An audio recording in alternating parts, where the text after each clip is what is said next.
Hi, I'm Barry McCormick. I'm the commander of the Gulfport Combat Readiness Training Center here in Gulfport, Mississippi. I've been in the Air National Guard in Mississippi for 34 years, and I've been at the CRTC for the last 8. I've been the commander of the CRTC since July of 2019, so a little more than 3 years.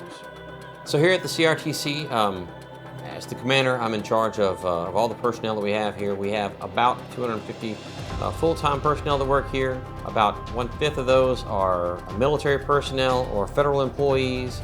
The majority of them are state employees. We also have contractors and temporary state workers that work here as well. Ranging in skill levels, we have housekeepers, we have supply technicians, IT folks, we have electronics technicians, carpenters, electricians, plumbers, that all have to keep this base up and running. And my job is, of course, to make sure that we get our primary mission accomplished. As members of the National Guard, we, of course, have 2 missions. We have one federal mission, one state mission. One federal, which is training, getting our Air National Guard formations ready to go out and do their wartime mission.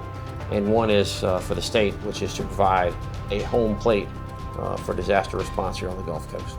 Here on the base, we have the facilities to house and feed and operate off this airfield up to a wing-sized unit. There are 4 combat readiness training centers in the U.S. There's one here in Gulfport, there's one at Volkfield, Wisconsin, there's one in Alpena, Michigan, and there's one in Savannah, Georgia. We also have a fire trainer, which is located on the other side of the runway. We have both a structural and an aircraft fire training system.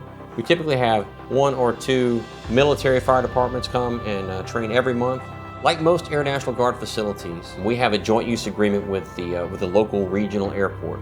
Our joint use agreement is with the Gulfport Airport Authority. We have a great working relationship with those folks. We actually lease the property that we're on from the Airport Authority. And the way we pay our rent is we provide the fire and emergency response for the airport itself. So we have about 30 firefighters that work here on a day-to-day basis. Their main job from our perspective is to provide Air Force level fire and emergency response for the aircraft that we have on the ramp at any given time. But we're also the primary response for the airport itself.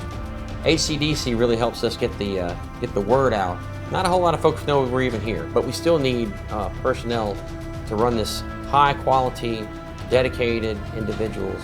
We have good jobs here, but it's not as if a whole lot of folks know about the jobs that we have available. If you type in Mississippi HRO, it will pull up. The first hit you'll get will be the Mississippi Military Department's HRO website. And there are federal jobs on there are state jobs on there, but they really do help us get the word out, because at the end of the day, we don't have the time, the manpower. It's not really our mission to get the word out what it is that we do. So it really helps having HCDC in our corner.